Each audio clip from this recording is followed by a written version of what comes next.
Right. So we are now, well, one night away, one more sleep, as John Anik would say, from UFC 328.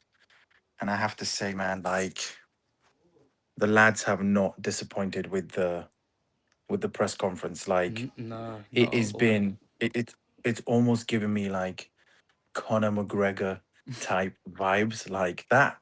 I would have loved to be. I would have loved to be at the arena where they did the press conference because it just felt.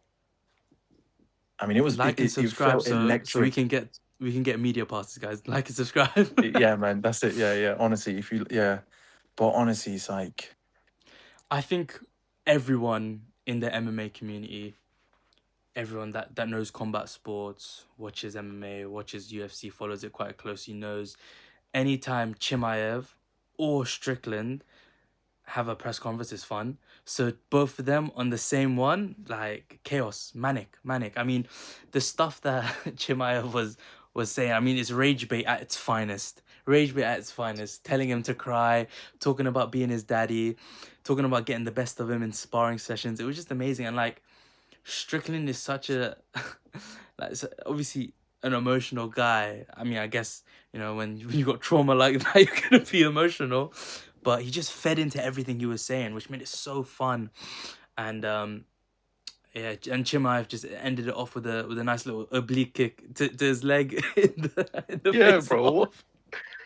What? I mean, I'm not a big fan of that. Like, you shouldn't have been trying to, like, I mean, if you pushed Yeah. him, it's a different thing. But when you go for the Mm-hmm. guy's knees, it doesn't give off a good look on you. You know what I mean? No. Like And that's. at the end of the day, that's a built-in excuse already. I don't think I don't. I hope Strickland doesn't say anything like that. But I don't think it's a Strickland built-in is like excuse. Like, oh, that. you hit me before and blah blah. But he's no, I don't think he's like that. But it's And like, also, he didn't remember catch when? him. He didn't catch No, him. Like no. Remember when Arman Sarukian headbutted Dan Hooker before their fight? It's oh like, yeah, bro, what are you doing? Yeah. yeah, Before they fought, he just, in the face, he just headbutted him. I'm like, what are you doing, man? yeah. Arman, we know his antics anyways. The guy, he's It's just he just wants to fight. Doesn't care what it's for, what it is. Like even after the RAF against that Giorgio guy, he started like bro. Even yeah. no, dude, no. Even during, not during the fight. I think like at During the the wrestling fight, they were like arguing. The minute like the ref called it, he gets up and just uppercuts and just sucker punched him straight away. yeah, Guy's crazy. Arman's a loose cannon, man. But yeah, back to this Yeah. press conference. Honestly, what, like, to your point, I think it was definitely like, I think Chimaev came prepared. It seemed like Chimaev came prepared. I'm a little bit, obviously my predictions for the fight, on the podcast was Chimaev heavy. was very Chimaev heavy, and it still is. I still think Chimaev's got that, we know what he's going to do, but he's able to do it, and he's able to do it again and again and again. It's very much Khabib esque, Yeah. but it seemed like Chimaev was getting under Sean's skin. Now, Sean usually fights emotional anyway. Like, he's usually quite vocal, so it's not someone who's usually very zen and then goes into the fight and needs to focus. So I don't think it's gonna affect him that Affect much, him? but No, no. it did seem like Chimaev was getting under his skin. You know what I mean? Obviously, in Chimaev, when he's just, screaming, he's, I'll be your daddy, I'll be your daddy. I kill everybody, Yeah. everybody. So Yeah. like, I think but I do think that although my prediction is still very Chimaev heavy, and I'm gonna stand by it, if this fight goes longer than 3 rounds and Strickland keeps getting up, we might we we might see a different end to this fight. yeah. I mean, I think I've seen quite a lot of people talk about the fight.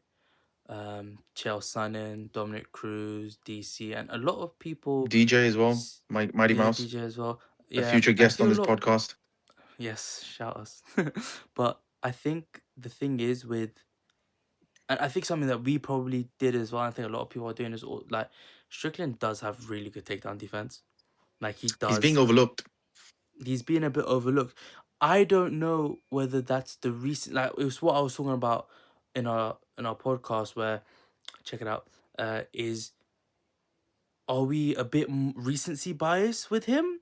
Because do we forget the Kamaru fight where he did kind of gas out? Do we forget the Kind, it was Burns fight where it was very like where Burns was able to somewhat neutralize the takedowns or neutralize being kept on the ground? I think one thing I think where the crux of the fight will be is, can Strickland, will he get taken down? Yes. And bro, an elephant would get taken down the way Chimaev does it. Like, he's yeah, insane. But where he shoots will from he stay? Yeah, exactly. But will he stay on the ground? Can Chimaev keep him on the ground? That's the real decider, the biggest factor in this fight. of this fight. And Agreed. it's gonna be very fun to see. Like, it's the more I see, I think about it, the more I read about it, the more I see obviously other people's opinions about it as well. The more I think, yo, like, this isn't as one-sided as potentially I thought it was. Do I still think Chimaev will win? Yes, I'll be Yeah. honest. I Hmm. think especially after that, like again, it is recency bias, but after that last performance, I don't see. And you know what? One thing that I think you mentioned to me is the weight cut is like, god damn, you I look don't know if drained. You look like bro, a skeleton. it's You not look like a even this. skeleton. So he usually walks around pretty big, which is why I think he probably wants to move up to light heavyweight. Back, going back to the conversation originally, a point that Yeah. you brought up about in our podcast about him going, you know, about him going up a weight class. I Mm-hmm. think it might be just because he's probably draining a lot, and Armin said he's walking around in 230 pounds. So Yeah. I think the weight cut didn't look, if you watch the actual weigh-ins that they did, not the ceremonial ones that they'll do tonight, but the actual ones they did this morning, Yeah. obviously He looked US, drained. mate, he looked drained. Like he usually, he gets up there and he's, all of this and, but there was none of that. He looked very, very drained. Y- And I'm worried now, like, that's a concern. If Hamzat looks like, if Hamzat looks like that, that's a concern. But Will he yeah, I will he mean, hydrate Armin. in enough time? Will that affect the gas tank? Will that affect the strength? We don't know. Mm-hmm. Yeah, and yeah, like you said, Armin said on it was like it was a Russian video. Well, it was him speaking Russian at least. Yeah. And he is not estimate. He said that Chimaev drops close to 21 kg, Kilos, bro. and Kilos. yeah, kilos, 21 kg kilos, which if 50 you pounds, roughly 50 pounds, just below fifty give or pounds, take. give or Yeah, take five pounds or so. So you're telling me this guy walks around at 230 pounds? If he's dropping to 185, right? He's what, so walking around yeah, at that's 235? which is That's mad. crazy. That's That's crazy, insane. bro. Like, that's like Paddy Pimblett level Yeah, yeah, crazy. yeah. Yeah, it Like, is. it's insane. And yeah, I mean, this might be a case where he's not moving because he wants to. He's moving because he kind Because of he has has to. to. How, I mean, bro, think about, how did he get to 170? just about, you took the words out of my mouth. It is crazy to think that this brother was going down to 170 pounds. Crazy.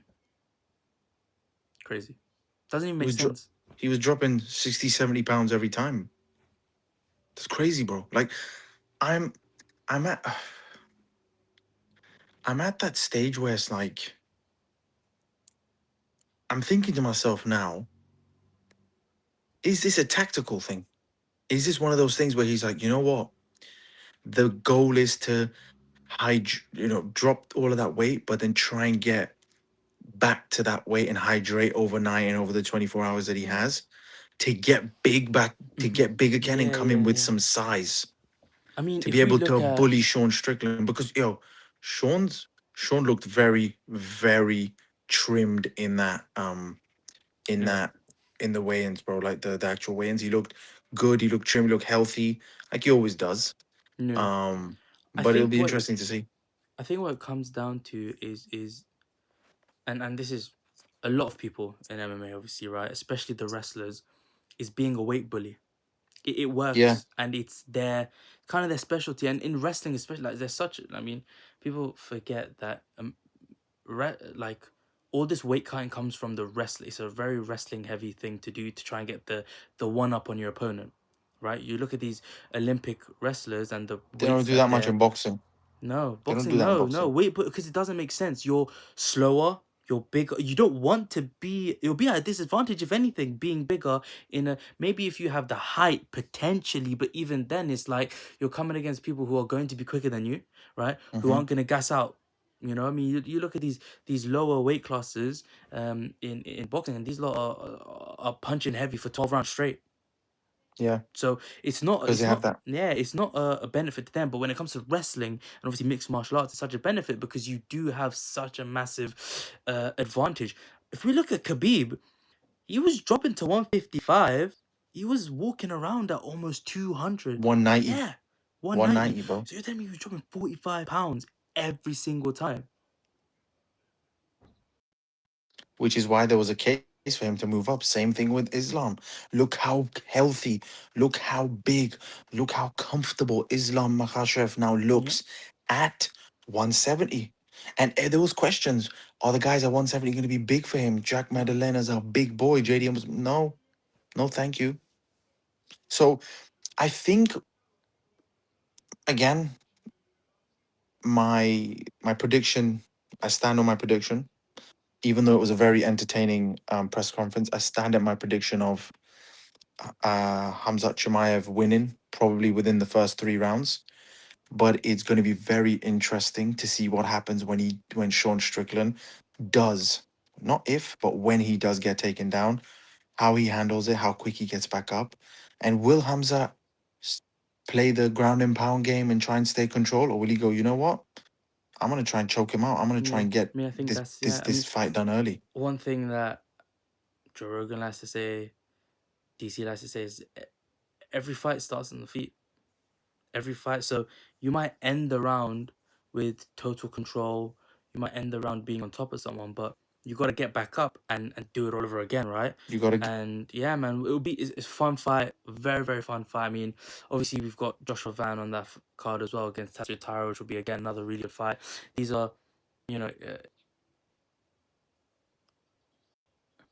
yeah. Did you did you see Tatsuro Tairo when he was like they asked him a question and he obviously I don't think he speaks great English so he needed a translator, but it was just awkward when they were asking him questions, like there was like Chimaev is communication like strange. barriers and like it was just all getting lost. But that press conference was all Sean Strickland and Hamzat Chimaev, and I have to say again, back to that point, great press conference. So they've hyped this up even more. I cannot wait for this fight. It's gonna be a belter. I'm looking forward to staying up. Um, Goosebumpy. and Yeah, really yeah, getting yeah, to know. I mean, yeah. it's weird because like I always get not nervous, but very like antsy and anxious. Yeah, When you're hyped. goosebumpy, if Yeah. that's a word, leading up to a card that I'm excited for, and I wasn't for Get me this hyped, one man. as much. I'm gonna But be I have to say, watching the absolutely press souped up conference on Red Bulls. today and It's kind of drinking like me this awake buzz and that's been then created, stay awake. But yeah, it I'm getting there. I'm getting there. Like should be fun. Should be fun fight.